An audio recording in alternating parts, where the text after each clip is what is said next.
Welcome to J7 TV news.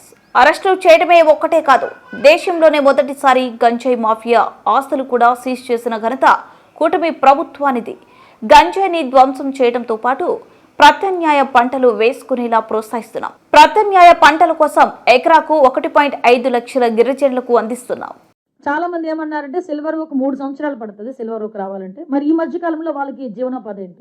Silver oak కి 2.5 feet silver oak అవనియండి, మామిడి అవనియండి, what ever it maybe, ఏదైనా 2.5 feet ఉంటుంది. Inter crop వేయచ్చు, 3 months crop, 4 months crops కూడా ఉన్నాయి. అవన్నీ కూడా ఈ రోజు మేము చేస్తున్నాం. జింజర్ ఇవ్వటం కానీ, జింజర్ కల్టివేషన్ వాళ్ళని ఒక అవగాహన కల్పించడం కానీ, పసుపు టర్మరిక్ కి సంబంధించింది కానీ, శనగలు ఇలాంటివి చేసే 3 months క్రాప్, 4 months క్రాప్స్ లో ఉండి వాళ్ళకి ఇవ్వటం ఒక ఎత్తు అయితే, ఏదైతే మనం సిల్వర్ ఓక్ ఇలాంటి ఆల్టర్నేటివ్ మొక్కలు మనం ఇస్తున్నాము, వీటికి కూడా మెయింటెనెన్స్ కి ఒక్కొక్క ఎకరాకి దగ్గర 1,50,000 రూపాయలు వాళ్ళకి అది మొక్కకి అది పిట్ చేయడానికి, నెక్స్ట్ వాటిని పెంచడానికి, వీటన్నిటికీ కూడా సంబంధించి వాళ్ళకి డబ్బులు ఇచ్చే పరిస్థితి వచ్చింది. అంటే ఫినాన్షియల్ గా ఏ గిరిజనుడు కూడా ఇబ్బంది పడకూడదు, వాళ్ళు అదర్ యాంగిల్ లో ఆలోచించుకోకూడదు అని ఒకే ఒక ఉద్దేశంతో ఈ రోజు చేస్తున్నాం. దానిలో కూడా మేము సక్సెస్ అయ్యామని చెప్పడానికి నిజంగా చాలా గర్వపడుతున్నామండి. ఇంచుమించు 2024 అంటే మా గవర్నమెంట్ వచ్చిన దగ్గర నుంచి 2024 ఎండింగ్ వరకు దగ్గర 68,625 కిలోలు గాంజా ధ్వంసం చేయడం జరిగింది. ఈ రోజు దీనికి సంబంధించి ప్రత్యేకంగా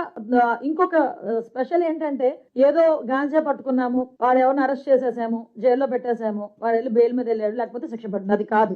అసలు వీళ్ళ తాలూకా ఆర్థిక మూలాల మీద దెబ్బ కొట్టాలి. ఆర్థిక మూలాలు ఎందుకంటే వాడు ఇలా సంపాదించింది ఎక్కడో ఒక ఎసెట్ రూపంలో పెడతాడు. ఆ ఎసెట్ ని కనుక మనం సీజ్ చేయగలిగితే ఇలాంటి యాక్టివిటీస్ తగ్గుతాయని గౌరవ ముఖ్యమంత్రి గారి ఆదేశాల మేరకు ఈ రోజుకి దగ్గర 7 కోట్ల రూపాయలు పైగా ఆస్తులు సీజ్ చేయడం జరిగింది. నాకు తెలిసి దేశంలోనే ఫస్ట్ టైం ఈ రకంగా చేయటం, మన ఆంధ్రప్రదేశ్ చరిత్రలో ఫస్ట్ టైం కూడా ఆటోమేటిక్ గా. సో ఎప్పుడు కూడా ఆస్తుల వరకు వెళ్ళాలి, మేము ఆస్తుల వరకు వెళ్తున్నాం. ఇది గౌరవ ముఖ్యమంత్రి గారి ఆదేశాలు. ఇప్పుడు కింగ్ పిన్స్ ఎవరైతే ఉంటారో, ఇంకొకటి కూడా చాలా క్లియర్ గా చెప్తున్నాం, ఈ కింగ్ పిన్స్ ఎవరైతే ఉంటారో వీళ్ళ తాలూకా ఇప్పుడు ఒకటి దొరుకుతారు, దొరికిన తర్వాత ఇమీడియట్ గా వాళ్ళ తాలూకా ఆస్తులు జప్తు చేస్తున్నాం. వాళ్ళు వేరే వారి పేర్లు చెప్పినా, ఎక్కడి నుంచి వస్తుంది, హౌరీజన్ ఎక్కడి నుంచి వస్తుంది అని చెప్పినా, వాడన్నిటి మీద కూడా ఇన్వెస్టిగేషన్ చేస్తున్నాం.